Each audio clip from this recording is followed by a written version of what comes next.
What's up mga kababayan? Welcome back dito sa ating channel sa kung saan pag-uusapan natin yung mga may init na updates regarding nga po dito sa nangyaring press conference ng 18 mga magigiting na sundalo dito kanina sa legit na Blue Ribbon Committee hearing na ginanap kanina lamang tanghali mga kaibigan. Hindi natin papalagpasin ang balita na yan at talagang papanoorin natin isa-isa yung mga ebidensya na pinresenta ng ating mga magigiting na sundalo laban nga po dito sa mga kongresista at mga senador, maging mga personalidad na nabigyan po ng mga mali-maleta, yung may ilan mali-maleta, meron din namang mga sobre.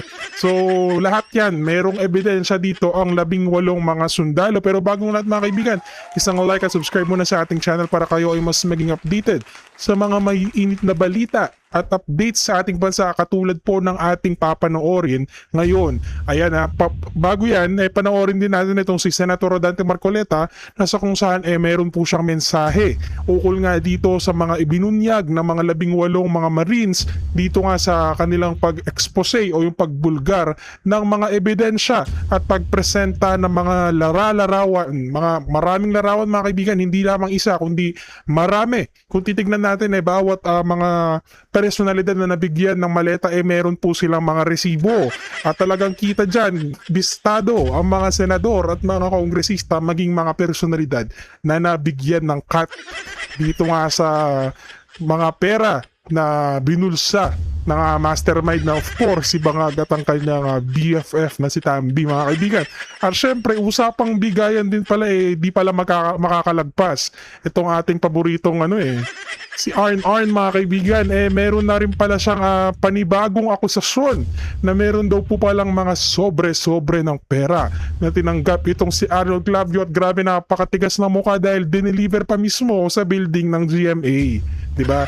Kaya ngayon ang GMA Network sisilipin mga kaibigan ang mga akusasyon na tumatanggap itong si Arn ng sobre. Ayan mga kaibigan, itong si Arn pumupuro na Noon pa itong si Arn, ngayon Arn wala ka ng takas, bistado na yan Yung mga perang natanggap mo, oras na para singilin ka. At syempre matutuwa ang taong bayan pag nakita ka naming naka-uniform, no? Yung kulay orange, diba mga kaibigan? Anyways, papakinggan natin itong si Senator Rodante Marcoleta pero bagong lahat meron pong mensahe itong si Senate President, the legit Senate President Alan Peter Cayetano na mensahe para sa atin mga kaibigan. Sabi niya rito, Gen Z, oras na para pangunahan ang laban kontra korupsyon. Kaya mga ka-Gen Z, sinasabi ko sa inyo malaking tulong ang bawat komento nyo sa mga videos natin, maging pag-like, share at mga simpleng pag-subscribe sa ating channel. Isang pagsuporta na po yan sa ating laban o pagbuboses na rin yan sa ating laban kontra korupsyon dito sa ating bansa. Kaya huwag kayong mahiya mag-comment mga kaibigan. Nahihiya po yung iba dyan, mag-comment na kayo. Maging yung mga bashers natin, may mga ilan tayong bashers na nakikita dyan comment na rin kayo guys, makakatulong din kayo sa ating laban kontra korupsyon. Maging yung ating mga nakakalimot mag-like, like na kayo mga kaibigan. Yan ay ating pagkakaisa kontra laban dito sa korupsyon na ginagawa ng mga kurakot na mga politicians na napakatigas na mukha, harap-harapan tayong pinagloloko mga kaibigan. Panoorin muna natin bago ang lahat, bago tayo dumiretso dito sa presentation ng mga ebidensya ng mga 18 Marines. Dito muna tayo kay Senator Rodante Marcoleta. Pakinggan natin ang kanyang mensahe. Magandang gabi po sa inyong lahat mga kababayan. Ngayong araw ay narinig po ninyo ang pagpapahayag at mga deklarasyon at testimonya ng mga dating sundalo na nagpasya na magkatipon-tipon. Kaninang umaga at natapos kani-kanina lang tungkol sa maanumalyang flood control projects na kinapalooban ng maraming pagdi-deliver ng napakaraming mali-maletang salapi sa iba't ibang mga tao at opisyalis ng ating bansa.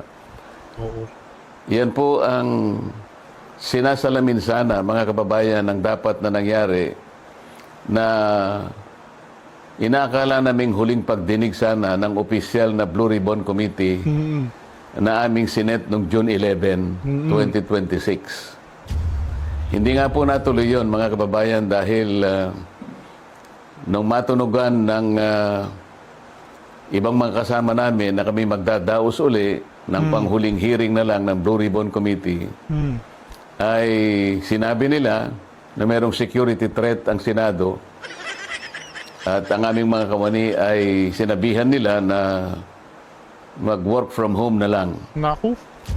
Dahil po sa security threat at nagkaroon po ng napakaraming mga tanod sa Senado at wala naman po kaming magagamit na mga kawani, hindi po natuloy yung June 11 hearing na yon.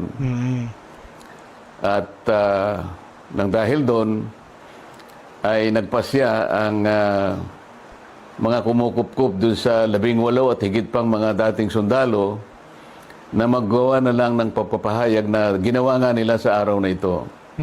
Yan po mga narinig nyo sa araw na ito ay siyang dapat na marinig po ninyo sa isang pagdinig ng Blue Ribbon Committee na ang representasyong ito ay matagal na pong itinalaga ang kanyang kakayahan na siya ang manguna na matukoy po natin ang mga taong nasa likod ng napakamalaganap at napakamalaking nakawan sa salapi ng bayan na ganap po sa kasaysayan ng ating republika.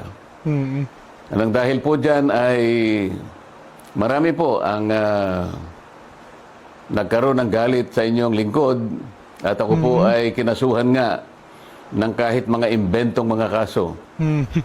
At maaari pong isang araw, hindi po natin alam kung ngayon o bukas, sa makalawa, ay iahain po sa akin ang warrant of arrest upang ako po i-arestuhin, upang hindi ko na maipagpatuloy ang aking gustong mangyari na matukoy po natin ang mga may kagagawan ng lahat ng ito at mapanagot natin sila. Tama. Pero wag po kayong mag-alala kahit ako po ay kanilang maaresto at maipakulong. Kagaya na po ng sinasabi ko, ay hindi po tayo titigil hanggat hindi po natin natutukoy ang mga taong ito dahil kayo po talaga ang dapat pagsilbihan namin. Interes po ninyo ito. Huwag kayong mawawalan ng loob at huwag kayong mawawalan ng pag-asa. Pansamantala lang naman siguro hindi tayo magkikita ng harapan. Ngunit dahil po sa ating pakikipaglaban, alang-alang po sa interes ng ating bansa, ay kailangan tayong magkaisa. Sa tulong po ng Panginoon Diyos, magtatagumpay din po tayo. Mabuhay po kayong lahat at sana'y araw-araw ang diwa ng ating pagkakaisa ay huwag pong mawala sa bawat isa sa atin. Salamat po sa inyong lahat. Maraming salamat din dito kay Senator Rodante Marcoleta at walang takot na harapin ang mga imbentong kaso. Diba, imagine niyo mga kaibigan, bakit takot na takot ang admin na isiwalat ng mga 18? Ang dami ng mga pangiinsulto ang ginawa.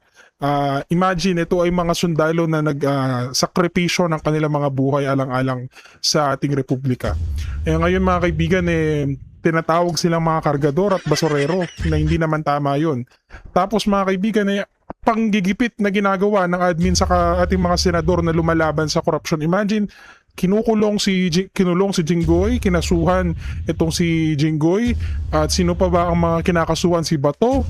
Susunod naman nila ngayon si Villanueva, tinatakot kapag hindi bumaliktad kakasuhan. Itong si Villanueva matatakotin, bumabaliktad. Huwag na nating ibilang yan. Maging itong si Escudero natatakot na rin kaya bumaliktad. At ngayon ito namang si Senator Marcoleta ang kinakasuhan para takutin. O diba? Imagine, this is the modern day martial law, ika nga ng mga ilang mga political analyst. Bagamat walang mga dahas na ginagamit, kitang-kita ang patuloy na pag-susuppress ng admin dito sa freedom of speech ng ating mga senador, maging sa kanilang power bilang mga pinuno ng ating gobyerno, no, bilang mga senador, pinapawalang bisa. Imagine ang ating Bill of Rights o maging ang ating Constitution nare-revise araw-araw para lang mapagsilbihan itong mga mismong mga admin. O imagine, ang majority dapat 13, ngayon pwede na ang 12. O ngayon yung boto for impeachment na kailangan 16, balita ko gagawin na lang daw 13. O imagine, araw-araw pong napapalitan ang ating saligang batas na ilang dekada na po nating ginagamit, di ba? Imagine. So it means wala na po talagang patutunguhan ng ating, wala na po talagang direksyon ng ating gobyerno kung hindi tayo patuloy na boboses at lalaban sa kanila. At saludo tayo dito kay Senator Marcoleta dahil bagamat meron na pong kasong inihain sa kanya, kung iisipin natin mukhang mangyak-ngyak nga itong si Senator natin Marcoleta, pero huwag kayong mag-aalala, Senator Marcoleta, itutuloy natin ang laban kontra korupsyon kasama ng ating mga patuloy na naniniwala sa inyo at sa inyong liderato, mga kaibigan.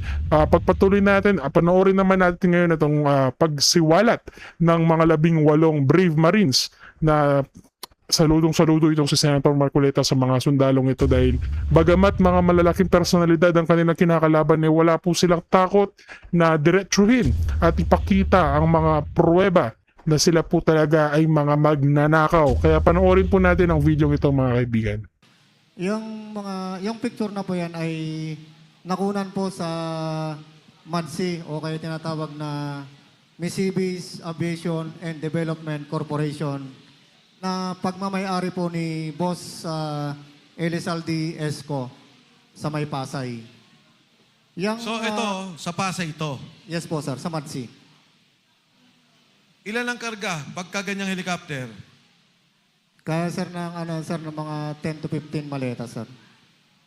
Depende po sir sa kilo eh. Kaya nga makikita nyo po, kinikilo po yan sir eh.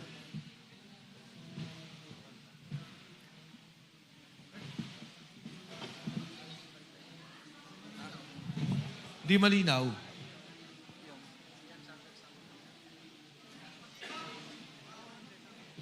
Yan po ay yung aming kasamahan sir na pilit nilang iniipit noong siya po ay naglilingkod kay Boss Aldi. Kaya pinilit niya pong umalis dahil ginigipit po siya. At nakatunayan po, ano po yan, talagang pinatrabaho po siya sa Sino to? General Santos. Sino to? Si Neres po. Neres. Geraldine Neres po. Okay. At yan po ang marami ding alam po. Pinatrabaho po yan. Kaya pinuntahan po yan mismo ni Colonel Dominguez doon sa kanilang bayan po sa General Santos. At pinipilit po na kunin po yung mga litrato o kaya yung cellphone niya po para ibigay po kay General Nicolas Torre. Klaro ko lang ha, ito ay isang sundalo, general. Yes po. Kinukuha sa kanya yung mga ebidensya. Opo sir. Nasaan na siya ngayon?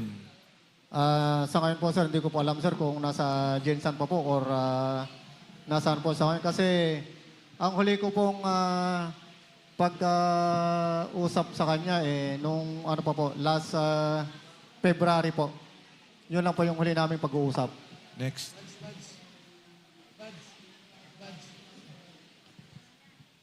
Sabihin mo kung ano yung building.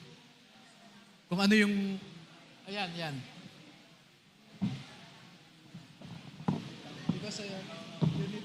Sa ano yun po sir, sa townhouse po. Unit 8 and 9. Yung bahay po na nakalagay dyan ay Unit 8 and 9, Polo Club Townhouse sa Forbes Park. Makikita po ninyo, pag may lumalabas po dyan sa units na yan, nakikita ng mga dating sundalo dahil malapit lang. So, dyan po nila pinapasok yung mga paper bags o mga expandable envelope na pera, pinapasok po nila dyan. Tapos paglabas po ng mga kausap nila, ay nakikita nila yung mga mambabatas, hawak na nila yung dala-dala nilang paper bag or expandable envelope. Kaya malapit lang po, 3 to 5 meters, nakikita nila yung mga mambabatas. At dyan nila nakita ang katulad ni na De Lima, etc. No? So Sige. malapit lang talaga. Next. Sinong ano? Okay. Hello. Hello, sir. Ako si Rene Boy Julian, sir. Ako po yan, sir, at nakasama ko yan, sir, si Tap Orligote sa nandun kami sa sa Baudi Masinloc. May meeting naman noon, sir, sa Nasa kasi ako nun, sir, kay BRP, kung tawagin si Boss Bernard Peralta. Yun ang mga PR ng mga congressman saka senador. Yan po Okay. yung nakasama ko noon siya, sir, si Tap Orly Gutesa. Okay. So ito yung patunay na kasama nyo si Orly Gutesa. Okay? Tama. Ito Yes, yung sir. litrato. Yes, sir. Cellphone ko kasi yan, sir, eh. Yung Okay. ano yan, sir. Next.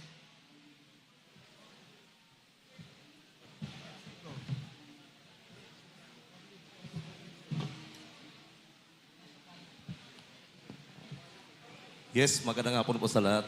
Ako po yung nakaputi na nasa picture, yung umiti. Bali, nasa EDSA Shangri-La kami niyan. Bali, may mga kamiting yung mga boss doon. Yan ay pagpapatunay na naging kasama namin at naging matagal naming katrabaho si Master Sergeant Orly Gutesa. Maraming salamat po. Yung nakaitim, yun si Master Sergeant Orly Gutesa. Tapos itong naka-brown, yan si Sergeant Julie Cadjao. And then yung naka-red, yun si Sergeant Holian. And then nakaputi, ako naman. Yun na po, maraming salamat. Thank you. Oh, ano tong picture na to? Yan, ako po ang kumuha niyan, sir. Ay, ah. Ako po ang kumuha niyan. Yung nakaputi po dyan, membro po yan ng ICC po. Yung nasa gitna po. ICC investigator po. Atas muna, nawala. Okay. Ano to? Bakit nyo kasama? Saan to? Yan yung unang dating nila, sir, December 2023. Nag-iikot-ikot sila sa Makati, sir eh. Maalala ko nga yan, sir, bumili yan ng libro ng Philippine Law, yung ICC investigator po. Alam mo yung pangalan? Maalala ko, sir, si Robin Croft, ang ano niya. Kasama din nila Chantal Daniel, sir. Next. Ito, kanino to? Ito, sir, yung accommodation nila sa baba ng mga ICC investigator sa Setadines, Makati po yan. Meron pong kapihan dyan sa baba ng Setadines, Makati. Nung tawag doon, nakalimutan ko. Basta dyan po lagi silang tumatambay, sir, pagkatapos ng mga activity po nila. Eh, ang tatlo. Yan yung yan. tatlo, sir, na babae. ICC investigator po yan. Yung nasa gitna po, yung umiinom, si Chantal Daniels. Maalala mo kung anong year to? 2023 po. December din. Next. Ayan. Ayan po si Chantal Daniels po. Sinusundan po kasi namin siya noon eh. Advice din po ni Mark Tiksay na kahit ayaw nila, sundan po pa rin namin. Naglalakad-lakad sila sa Makati po. Kaya na, as proof po na nag-ano kami ng duty namin, ginagampanan namin, sinisekreto ko pong kuhaan ng picture, tapos sinesend ko po sa group chat namin. May kasama ka ditong kasama mo sa security? Yes, sir. Si Master Sergeant Romil Galapon, si Sarge Laruder po. Kasama ko noon. At saka si Sarge Gamboa po. Next. Yan naman po, meron po kasing marketplace doon sa malapit po sa Setadines. Pumunta po sila doon. Then nakuhaan ko rin po ng picture. Yung dalawang lalaki po, kasama rin po yan nila Chantal Daniels. Sarge, ilan sila nung nandito? Kasi may babae, may lalaki kang tinuro kanina eh. Maalala ko, sir, na sa mga 7 sila, 8, sir, na investigator po na dumating. Magmula airport, sundo, hanggang sa pag-alalay, kayo kasama. Yes, sir. Araw-araw po yun. Kotse, inyo. Yes, sir. Kotse po ni Salto.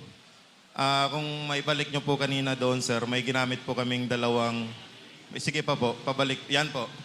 Yan po ang ginamit namin pagsundo. Ito po yung Escalade na puti, bago pa po yan noon. At saka itong GMC na black po, bago rin po yan noon.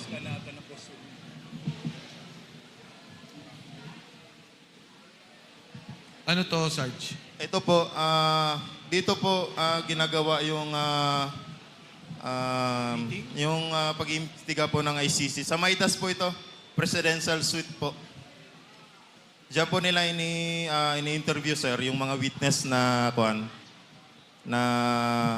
pinapadala po ni Senador Trillanes at sila po nag-iimbestiga po. Mga ilang witnesses ang nakita nyo dyan? Marami po yan, sir. Year ano na to, sir eh. Sige, pwede magsalita. Kung nare-recall ninyo. Year ano na to, sir, 2024, pangalawang balik na ito ng ICC. Doon na po yung sunod-sunod, araw-araw po yung investigation po nila.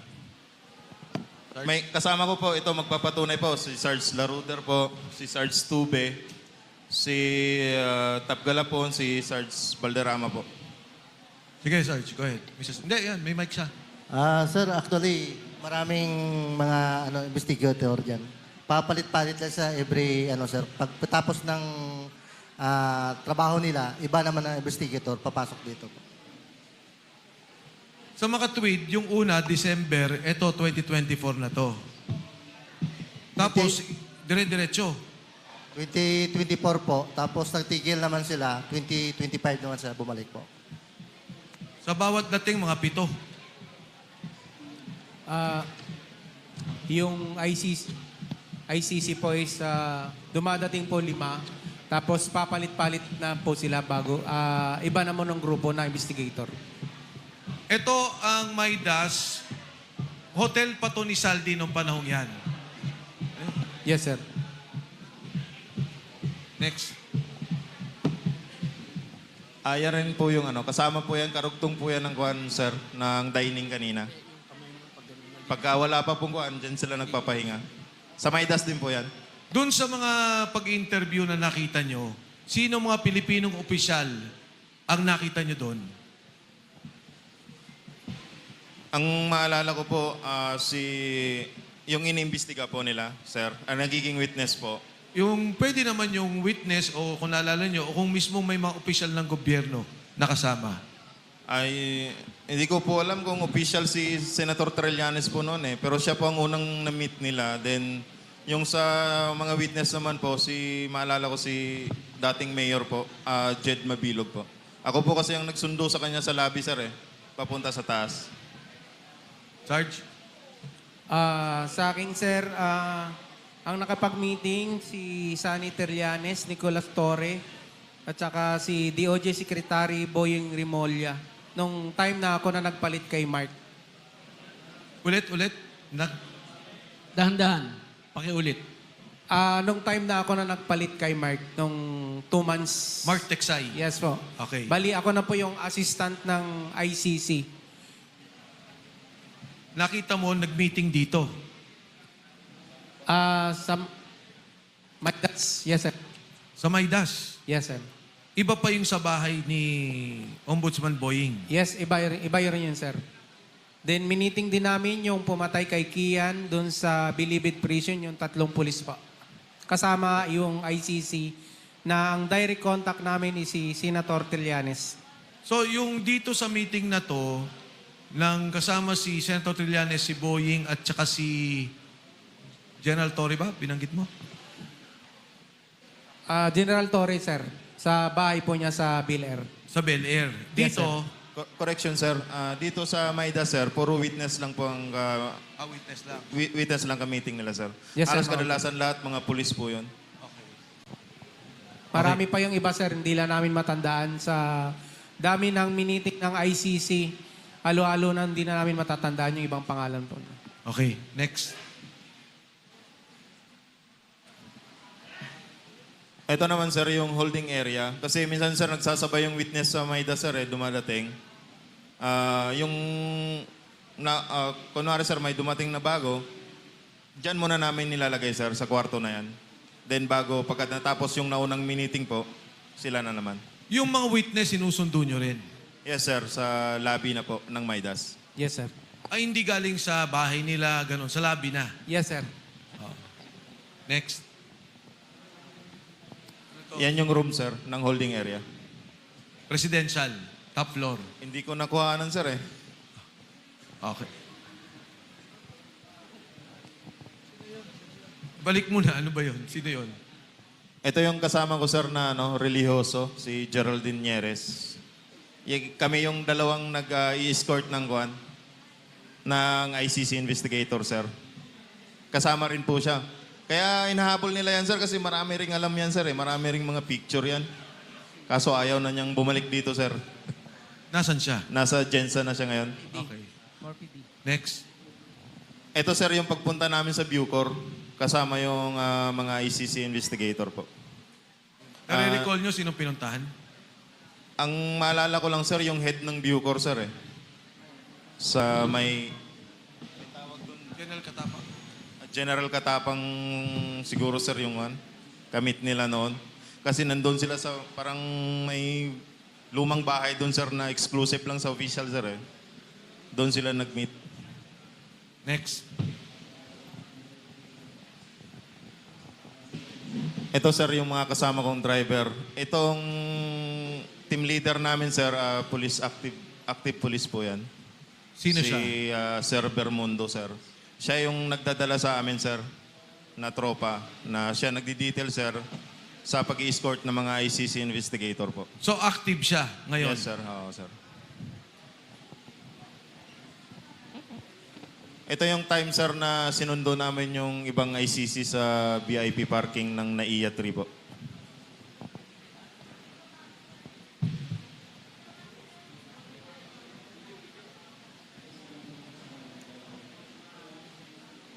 Ano tong video na to?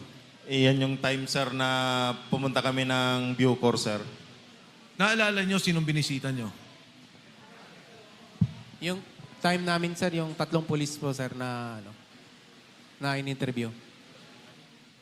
Yung kay Kian ba yan? Yes, sir. Yes, sir. Next. Ano to, Sarge? Ano to, Sarge?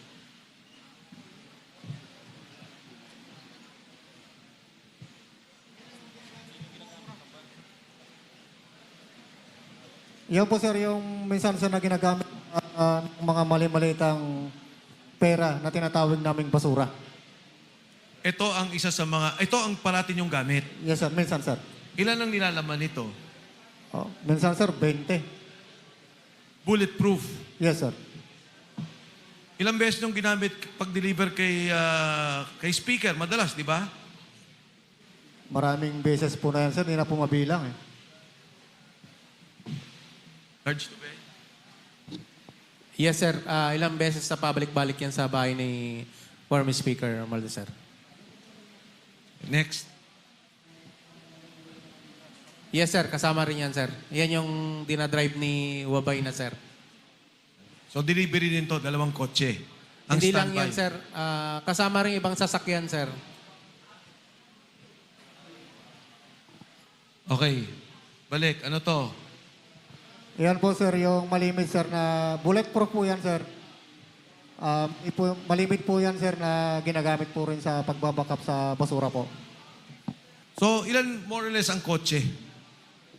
Ilan ang kotse ninyo pag nagdi-deliver? More or less. Yung sa inyo, naka-assign? 4, 5? Halos lahat sir kasi lahat po sir namin saan pagka hindi available po yung mga ibang bulletproof na ginagamit po sir, hinahata po yung mga ibang sasakyan sir na mga bulletproof po sir.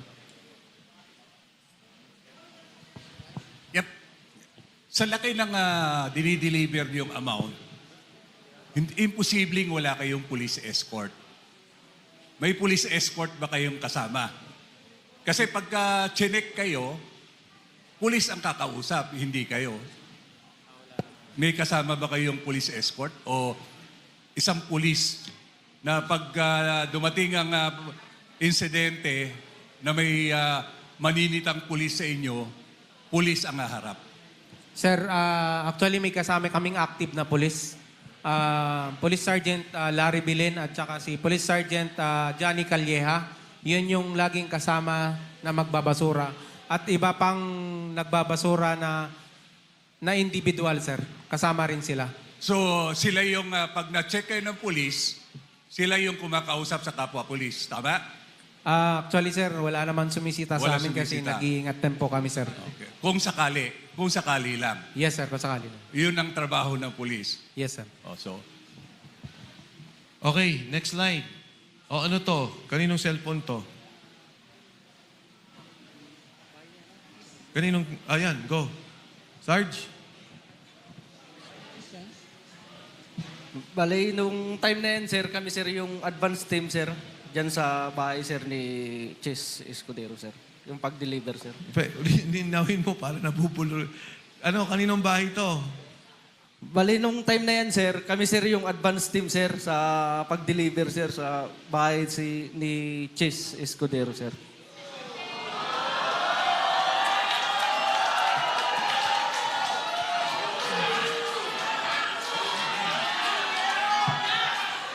Sino tong...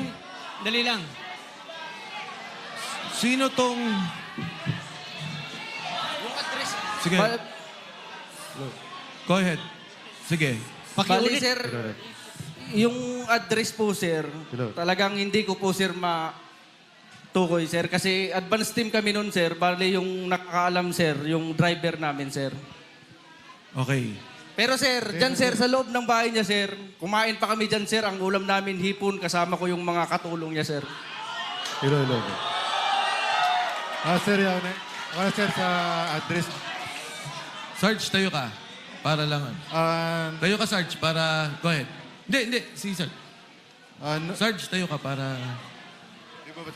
Sige, kwento mo lang. Di mo na kailangan Sir, basahin yan. noong 2024, mula Horizon Homes, BGC, kasama ako sa convoy papunta sa convoy ni Saldico bilang security detail at pupunta kami sa bahay ni Senator Francis Chis Escudero sa number 159th Street, corner Hernade, New Manila.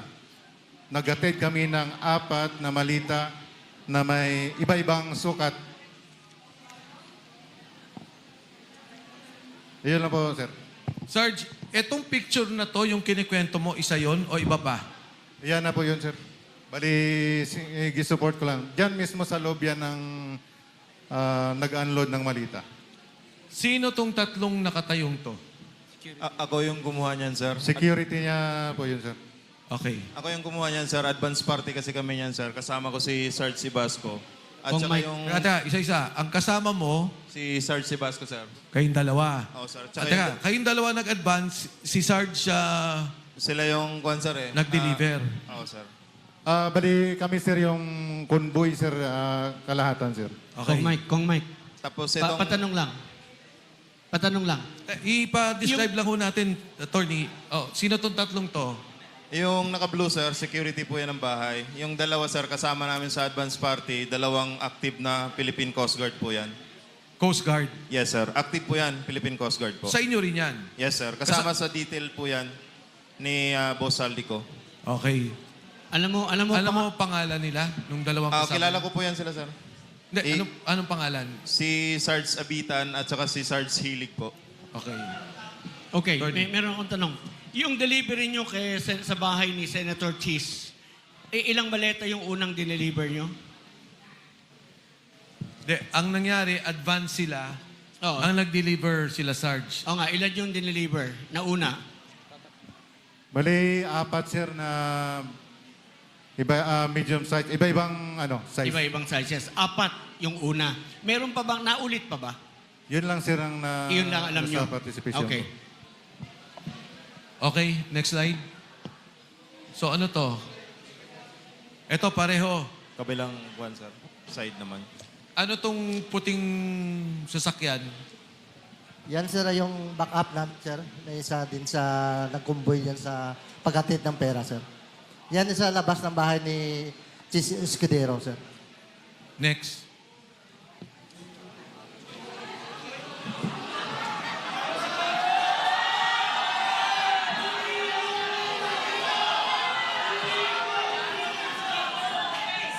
Sino magpapaliwanag dito?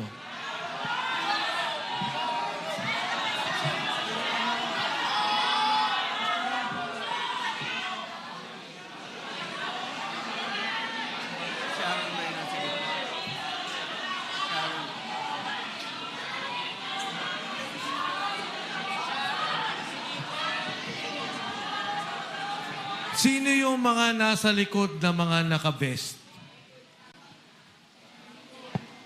Sige, go, Sarge. Yan po sir yung mga empleyado sir ng MADSI sir. Nang? MADSI na pagmamayari ni Boss Saldico. Pakiulit, Mar. Yan po sir yung mga empleyado ng MADSI na tinatawag na Misibis Aviation and Development Corporation. Okay, thank you. Fast forward na natin.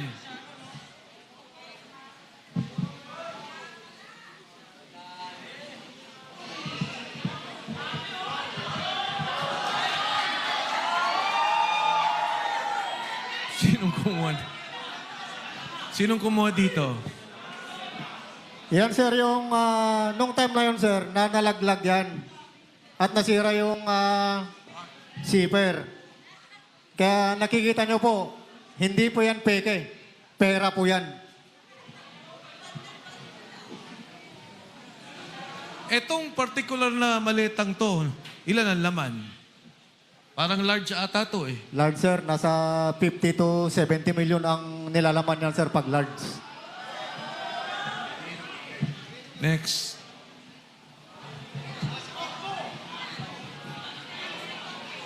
Sinong mag... Bahay po yan ni...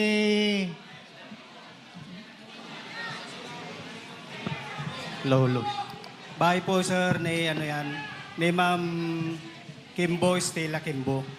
Doon sa may Chirapuran po sa Quezon City po. Yan po yung nagdala kami ng siyam na malita na 8 large saka isang medium size. Kasama ko po dyan si Attorney Samuel Binbiyahe po. Staff Saka din po ni... yung secretary ni Ma'am Stella Kimbo po yung babae, sir. So si Attorney Henry kay Congressman Saldico. Yan po si Attorney Samuel Binbiyahe po. Samuel Bembiahe. Opo, sir. Staff ni ni Congressman Saldico. Opo, sir. Yan lang po, sir. Ano to?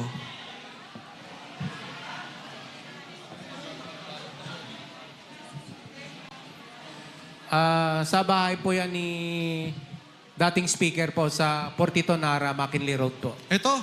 Yes, sir. Kanino? Portito, McKinley Road. Bakit may picture ng particular na delivery na to? Sino bang kumuha dito? Kasama po namin nung kumuha dyan, sir, pero hindi kasama dito sa 18. Mga benting maleta.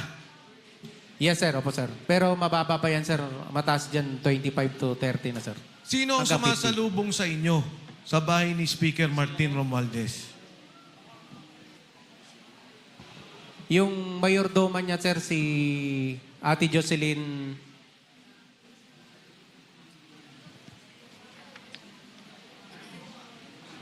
Siya lang. Yes, sir. Siya lang. Ate Jocelyn. Yes, sir.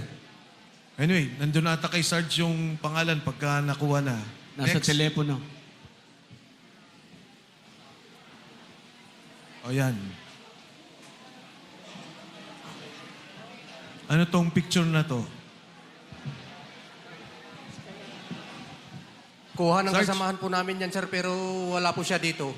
Ah, Kuha ng kasamahan po namin yan, sir, pero wala po siya dito. Pero yung cellphone po, sir, na pinag-picturean yan, nakasip-keep na po. Kay attorney po. saan papunta to? Alam nyo ba? Ito, hangar na to sa Pasay. Yes, sir. Doon din sa Misibis Aviation. Yes, sir. Saan papunta to? Alam nyo? Negative knowledge ako dyan, sir. Pero usually, pagka chinapper, Pag sinapper, sir, usually pupunta po ng Bicol. next.